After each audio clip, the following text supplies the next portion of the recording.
तो hello students, welcome to PMA. तो आज जो क्वेश्चन हम डिस्कस करेंगे ये जेईई मेन 2025 पेपर में पूछे गए क्वेश्चन था। सिंपल क्वेश्चन है, इसका डिफिकल्टी लेवल मैं इसको 2 स्टार पे रेटिंग करूंगा आउट ऑफ 5 स्टार।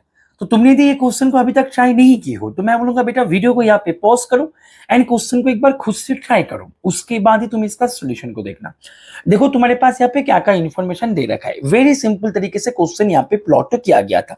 बोला जा रहा है कि if the set of all values of a for which the equation एक क्यूबिक इक्वेशन है has 3 distinct real roots is the interval alpha beta. यानी कि बोला जा रहा है कि वो सारे वैल्यूज ऑफ ए जिसके कारण दिए गए ये क्यूबिक इक्वेशन के पास 3 डिस्टिंक्ट रियल रूट मिले, वो सेट है मेरे पास ओपन इंटरवल अल्फा बीटा।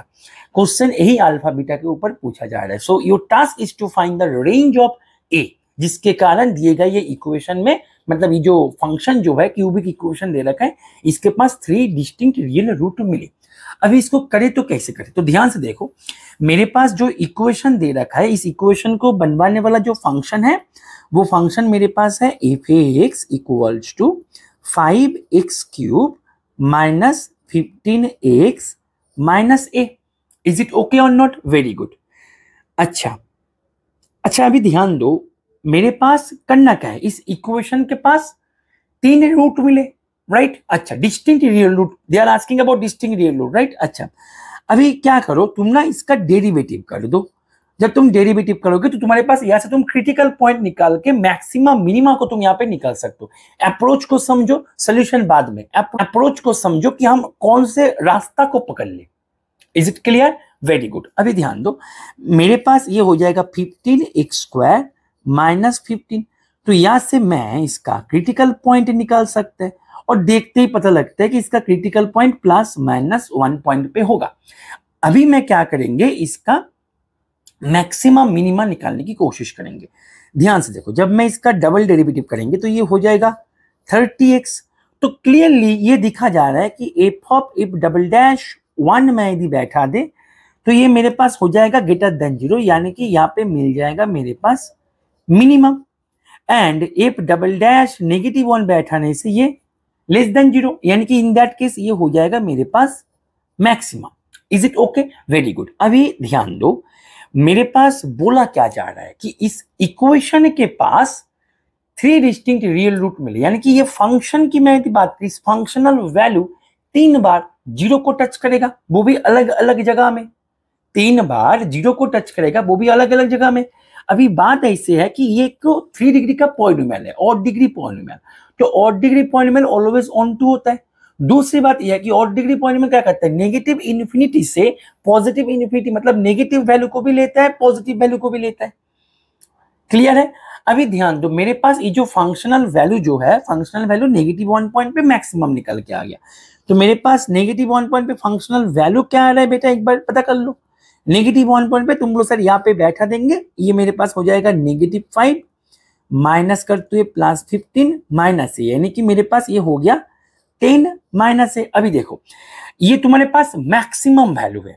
अभी बात को समझो, तुम्हारे पास ये जो मैक्सिमम वैल्यू है, ये मैक्सिमम वैल्यू क्या होगा, ग्रेटर देन 0 होगा या लेस देन 0 होगा? अभी देखो, ये यदि लेस देन 0 हो जाए तो ये फंक्शन 0 को कैसे अटेंड करेगा, क्योंकि फंक्शन तो 0 को अटेंड करेगा, क्योंकि बोला जा रहा है कि भाई इसके पास 3 डिस्टिंक्ट रियल रूट है। तो ये यदि नेगेटिव पे इसका मैक्सिमम दे दे, मतलब ये बोल रहा है कि भाई मैं मैक्सिमम हूं नेगेटिव पे आके, तो नेगेटिव के ऊपर रहता है 0, तो 0 तक वो पहुंच ही नहीं पाएगा। इज इट क्लियर और नॉट? लेकिन वो तो 0 को पहुंचेगा, 0 को टच करेगा, वो भी एक बार नहीं 3 बार टच करेगा उसको। इसका मतलब ये जो मैक्सिमम वैल्यू है, इस मैक्सिमम वैल्यू क्या हो जाएगा, ऑलवेज ग्रेटर देन 0, क्योंकि नेगेटिव 0 मतलब नेगेटिव होने पर 0 तक नहीं पहुंच पाएगा वो। इज इट क्लियर और नॉट? यानी कि मेरे पास मैं यदि बात करी, इसका जो मैक्सिमम वैल्यू जो तुम्हारे पास निकल के आ गया अभी 10 माइनस ए करके, ये हो जाएगा ग्रेटर देन 0। ऐसे ही करके इस सेम लॉजिक से मैं यदि जाए तो मिनिमम वैल्यू मेरे पास क्या आ जाएगा, 1 बैठाने से बोलो 5 माइनस 15 माइनस ए, यानी कि मेरे पास मिनिमम वैल्यू हो जाएगा -10 माइनस ए। जिस कॉन्सेप्ट से हमने यहाँ पे ये बताया कि ये मैक्सिमम वैल्यू ग्रेटर देन 0 होगा, वही कॉन्सेप्ट से मैं यहाँ पे ये कह सकते हैं कि इसका मिनिमम वैल्यू लेस देन 0 होगा। तो देखो तुम्हारे पास ए का रेंज निकल के आ गया। तुम्हारे पास या से इंप्लाई होता है कि भाई ए जो है ए अपना ग्रेटर देन 10, और या से ये इंप्लाई होता है कि ए जो है ए अपना सॉरी यहाँ पे ए जो है लेस देन 10, और या से इंप्लाई होता है ए जो है ए अपना ग्रेटर देन नेगेटिव 10।